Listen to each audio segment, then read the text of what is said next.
Hello, welcome back to the Knowing You Show. I'm Tiffany Cano, and we have another wonderful episode. Please do stay tuned for the guided experiential meditation / healing and grounding that we're going to do later on today. But for now, let me introduce you to Kelly Kaelin. She's a certified as a life, spiritual, and energetic coach serving people in major life transitions. And man, this whole year's been a major life transition. and people who are dealing with loneliness, loss, and grief, and having to learn a different way of living. Her work with clients unlocks their ability to rediscover their love for themselves, others, and the world. This leads to creating a new and different life experience that is based on a foundation of love, and that opens them up to abundance, purpose, and happiness. So please welcome Kelly to the show. Thank you, Tiffany. I'm so pleased to be here with you guys. My pleasure. So tell me about this mission of yours to help people, cope and heal and deal with the major life transitions. Well, it came from quite a long time ago. I had a major life event occur when I was 18. My mom killed herself, and it was, that was a pretty major deal in life. And I didn't have anybody to turn to. I was in college. My dad and my sister were back at home, and they were dealing with it the best that they could. And I had to learn to deal with it myself. And it took me decades, honestly. What ended up happening is learning to live with that fact was very, very difficult. There's something about the loss of a loved one through suicide that it tears your foundation to pieces. Your whole life just explodes. And so through the process of healing, I was basically told through meditation that I didn't love myself. And after I thought about it for a little bit, I realized that that was true. And so I wondered where that went for myself. And I found it. It was back in my early childhood. And I think all of us kind of set our love for ourselves aside and turned to the world and asked the world, who am I? What am I? Why am I here? And so when I figured that out, you don't just like find your love for yourself and all of a sudden you're in love with yourself again. I had decades of habits that I had making choices and decisions based on the fact that I didn't love myself. And so I had to reintegrate that back into my life. And as I did, the abundance opened up, my communication opened up, my friendships opened up, everything opened up, and the pain just softened. It softened tremendously. It doesn't ever really go away with this type of a death, but it does soften a lot. Now I have just like this really, really deep sadness that's in me that I think it's just part of my core at this point. So when I figured out that I really didn't love myself and that you could go back and find your love for yourself, I started looking around. I started asking people, started talking to them. And it turns out that the vast majority of us did the exact same thing. We put our love for ourselves in a box, we shut it behind a door, and we turn and face the world. And that leads to anxiety, depression, despondency, run the gamut. That hole in our heart, it's from that love we left behind when we were kids. So my goal is to reintegrate that with people who want it and who are ready and who make the choice to do so. That's why I do what I do. And what does it mean to live a life of not love?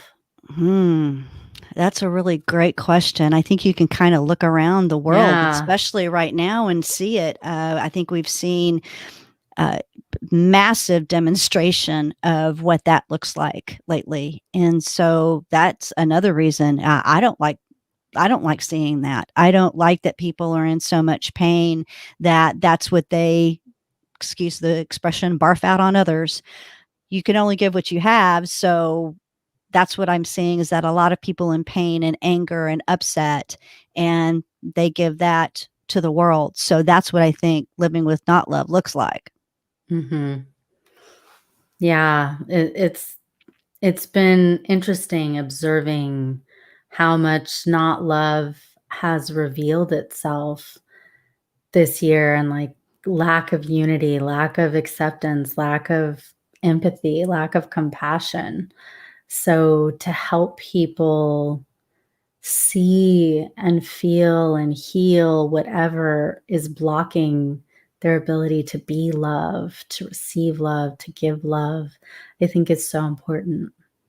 I agree. I agree. And if people are talking about ascension and how the vibration of the earth is raising and all of that. And if you think about it, the closer we get back to that oneness that we are, the less things that have not been visible can stay invisible. We are all one. So therefore everything is known. And now we're getting to see these things that we didn't see before and get to know them in a way that we haven't been able to know them before. So I find that really, really interesting. Yeah, I I think it's a time for us to have that mirror and say, "Whoa, whoa, whoa, where are we not love?" Mhm. And it's been showing up in so many aspects, Yeah. socially, politically, personally, in our careers and jobs. It's been very, very interesting. And I don't feel upset by it. I actually think it's a gift. I mean, it's uncomfortable, sure, and it can drudge up some pain, but if we don't ever see it and heal it. I agree. We have to be able to see it before we can do something about it. And that's what I did as I healed. Was that was something that I saw for myself. And so bringing that back into the world and just putting it out there again and saying, you know what, we don't have to live this way, and we don't have to be that way for ourselves. And for me, I mean, that's the place it starts. It's the place it has to start. It has to start within us. Everything's a mirror. And if we are if we are seeing things that we don't like, then it's up to us to make those changes within ourselves so that we can give that to the world, and that starts regenerating and starts becoming more and more and more. And then we shift the world that way.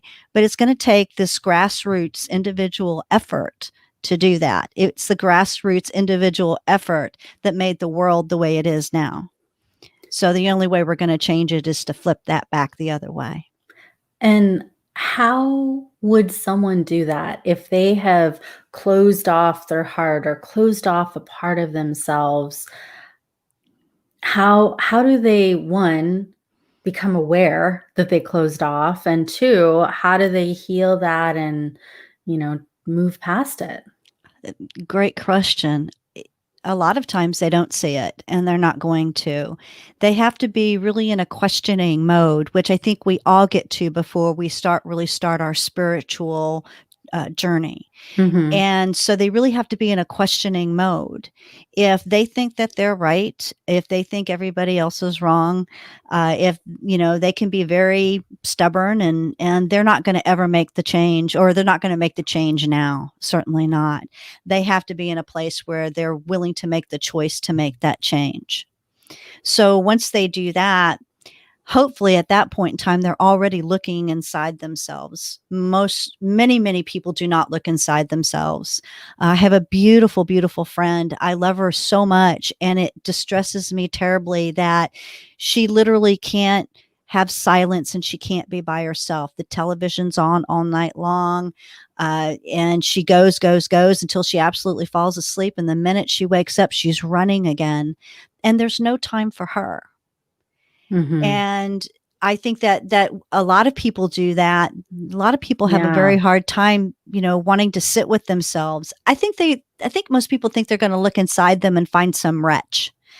And I did. I mean, that's what I thought. And that's not what I found. I found beauty. I found Mhm. love. I found all the things that we've been promised, from God and God of your understanding. And I call it infinite intelligence. So I found all that. That's what I found. And I'm still finding, because it's a journey. It doesn't just open up and all of a sudden everything's beautiful. That's not it. I have up days. I have down days. It's still going to be like that. The idea is that we're on this journey to make ourselves the best that we can be. And so, looking, first of all, making the choice that we want to make the change, and then start by looking inside yourself. Mhm. Yeah, I do know people that struggle with being in that stillness, quiet, nothingness because of how loud all those voices are Mhm. that are badgering them, and they're afraid to hear them and then feel even worse about themselves. And yet, if they're not brave enough to hear it, to be with it, to see it, to release it, they're going to keep festering that in their mind and in their body. And I do hope that together we can all up level ourselves by being willing to see and heal and come back to love. I so agree. I so agree. Yeah. And I know that you have an experiential process that you offered to take us through. Can guide us through that right now for about maybe 10 minutes? Oh, sure. I'll be happy to.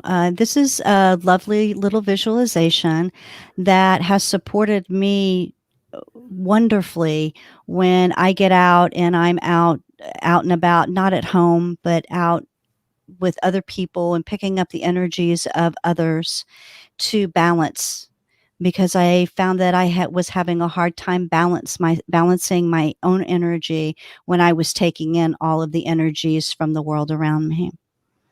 So, if you will, I'm going to start talking a little bit slower and a little bit dreamier, and find yourself a place to sit down where you can close your eyes and take a deep breath. Fill your whole belly.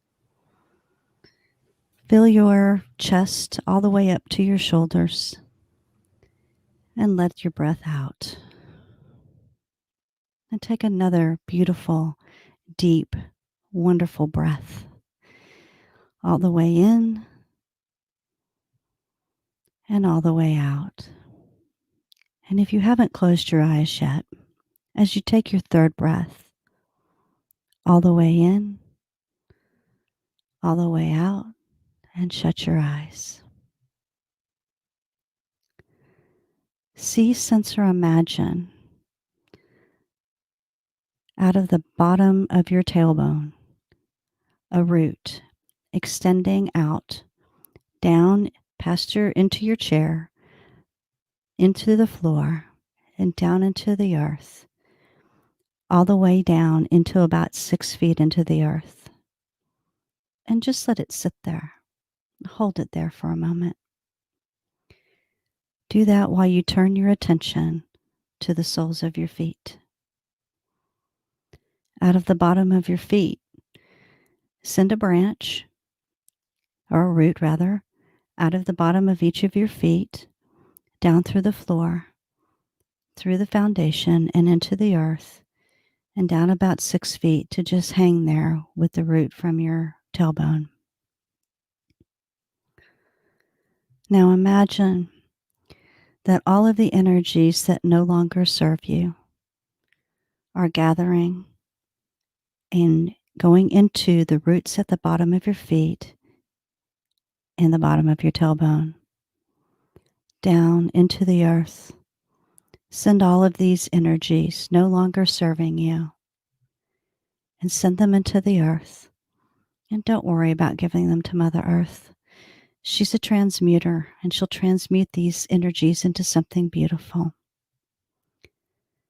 Just allow all those energies from your aura, from your energetic field, from your body out into the earth, going down into the earth.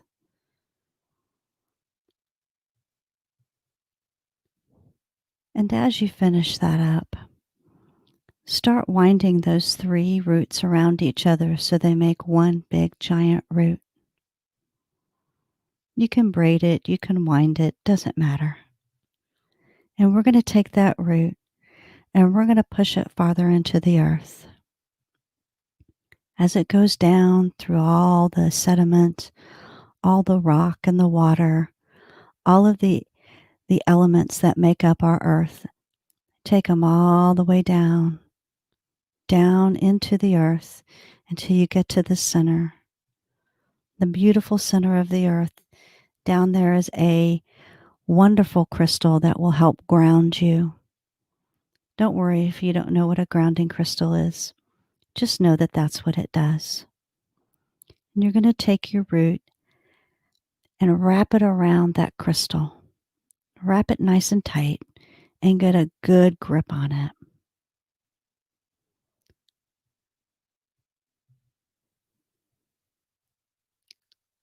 Feel the crystal. Feel the energy of the earth in that crystal. It's beautiful, it's warm, sparkly earth energy.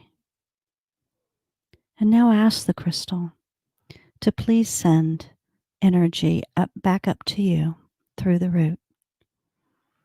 And that energy moves all the way up, starts coming back up through all the elements in the earth, moving through the water and the dirt, the stone, the crust, all the way back up to the feet and the tailbone.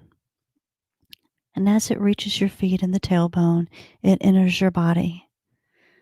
This warm, beautiful, very grounding, very delicious energy.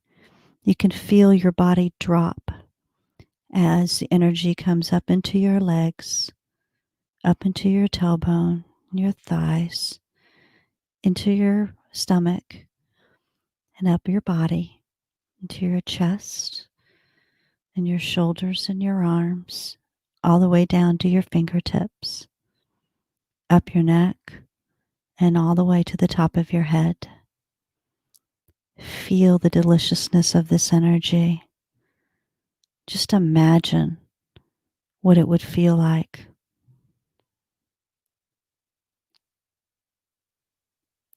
Allow just a little bit of this energy to settle into your belly, still keeping your whole body filled with this energy.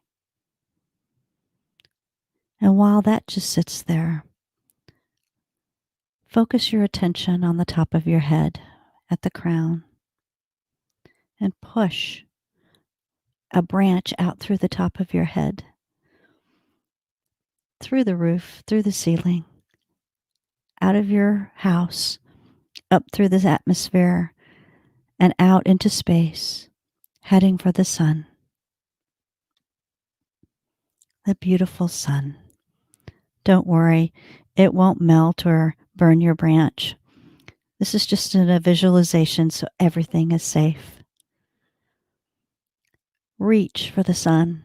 As you're going through space, you're reaching for it. You're going to get to the sun, and you're going to grab a hold of it with your branch, and you're going to give it a big hug. Just imagine the ability to hug the sun, this life giver of everything that's on earth, and hold that for just a moment.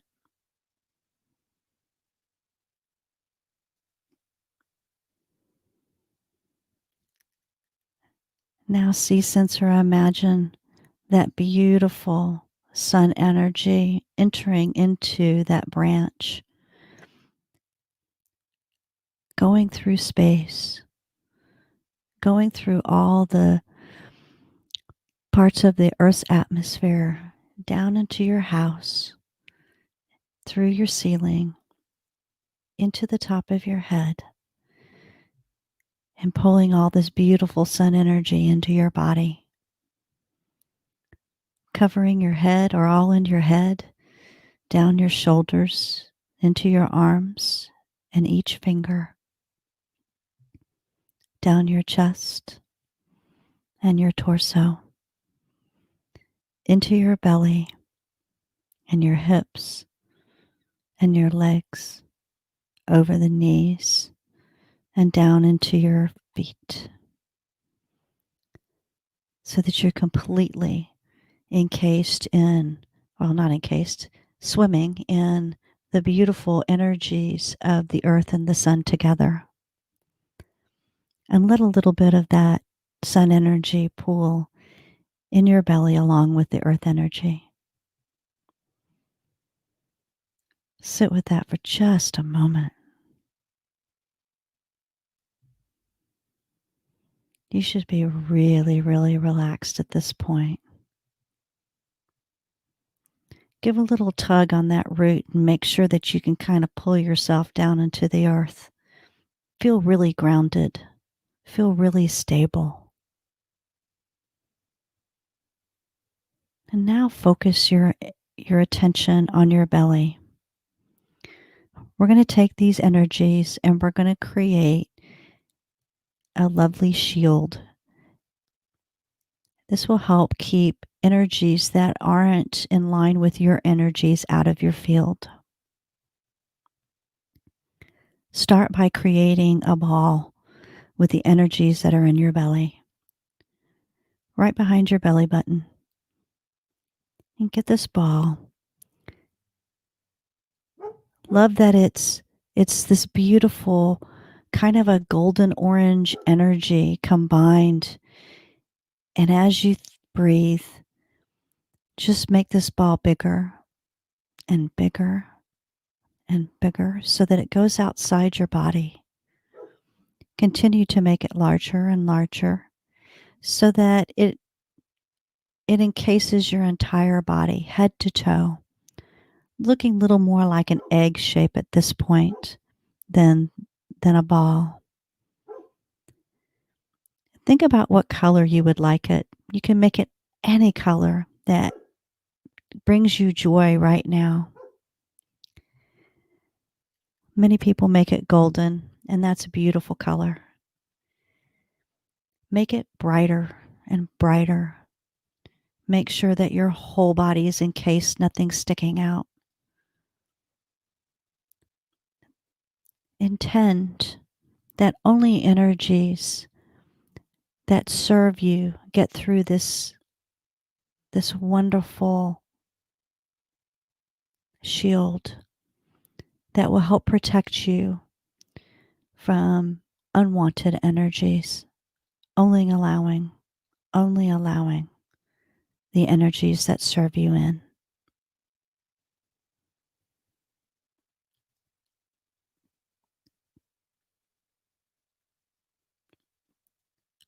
Make the energy any color you want. Make it brighter.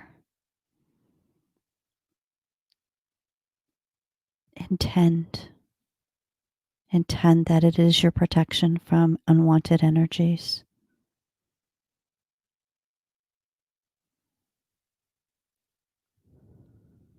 As you sit in that, know that you can extend this shield to your loved ones, your pets, your home, your cars, your entire property. You can protect all of it. You can do this multiple times a day, as often as you need. I've had to do it multiple times a day lately, given all the extreme energies. Take a deep breath and come back to the room. Feel yourself in the chair. Take a deep breath.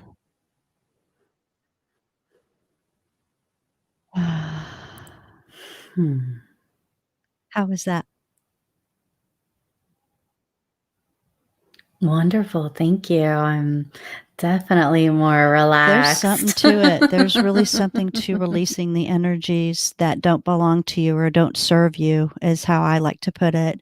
It takes care of energies that don't belong to you. It takes energies you've drawn in, and then anything that you've been producing that doesn't serve you actually can go into the earth.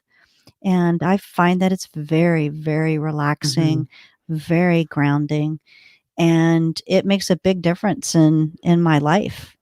It Whenever I feel anxious, Mhm. or frustrated, or any of the emotions that just don't feel good, I end up doing this, and it almost always is all I need to get myself back on track and be able to balance my energies again. Wonderful. So, you all have had a great experience and exposure to Kelly, and she also has an additional gift, like that in and of itself is a gift, but Mm. she has an additional gift for you. I just put the link for it up on the screen and in the chat. So, Kelly, can you tell us about your free gift? Yes, absolutely. It is actually a recording of this visualization that I just did, probably a little bit more thought out, and a little bit more detailed than the one that I just did, because I moved through it a little bit faster than I normally do. And it's a recording, and it's for you, and you can go and get it and download it. And I just want you to have it. I think that it is something that makes the world a little bit better place for all of us. And so it is my free gift to give to you. Thank you. And can is this for everybody, or do they need to be going through a major life transition? Like, who's it for? Oh, I think, yeah, I absolutely think it's for everybody. This is one of those things that I like to give to people who are going through major life transitions as soon as that they can actually keep focused, and it just helps them with the same energy issues that we all have, that we just take in. We actually draw energy to us. And it's hard enough for us to handle our own energies and deal with our own stuff. We don't need to be dealing with everybody else's as well. And it actually does people a disservice. So, yes, absolutely. This is for everybody. And yeah, I love giving it away. It's a beautiful gift that I'm very pleased to share. Thank you. And one other clarifying question. I What does it mean to you, major life transition? Because it So, would be helpful to know, like, who should contact you. so I started out working with empty nesters. And so they a lot of times don't realize how lonely they're going to be, and, they're just working to get their kids off to school, and they don't think about what it's gonna be like into so much detail, but their lives completely change. They have a complete change in the way they go through their days. That's a pretty good shift in life transition. I currently work mostly with suicide loss survivors, and that is a very difficult transition. And the beauty of working with this group, and I'm, as I told you earlier, I am a suicide loss survivor as well. The beauty of working with this group is their foundation, and I talk about a foundation of not love moving to a foundation of love. This foundation has been destroyed, and they actually have to create a new foundation. And so anyone who feels like they're walking on quicksand, or, they're in the ocean, and every time a wave comes along, the sand shifts, and they don't have Mhm. a stable foundation, that's the foundation I'm working to shift for people, is to move into this foundation of love and make that shift there. And it's this particular group, because of the destruction of their foundation, it just made a lot of sense. But there are other issues in life, and and transitions in life that cause that foundation either to crumble or break or just be destroyed. And so that's usually who I work with, simply because it takes a lot of gumption and a lot of choice and a lot of tenacity to make a shift to a foundation of love if you're on a foundation of not love. Yes. So, thank you very much for the work that you do in the world. Thank you for the guided meditation tonight and for the free gift. Everybody, check it out. Go to the link that's on the screen and in the chat. I look forward to, observing you on your journey. Keep helping and loving. We need more love in the world. Thank you. Namaste. Namaste. Thank you. Appreciate you having me, Tiffany. My pleasure.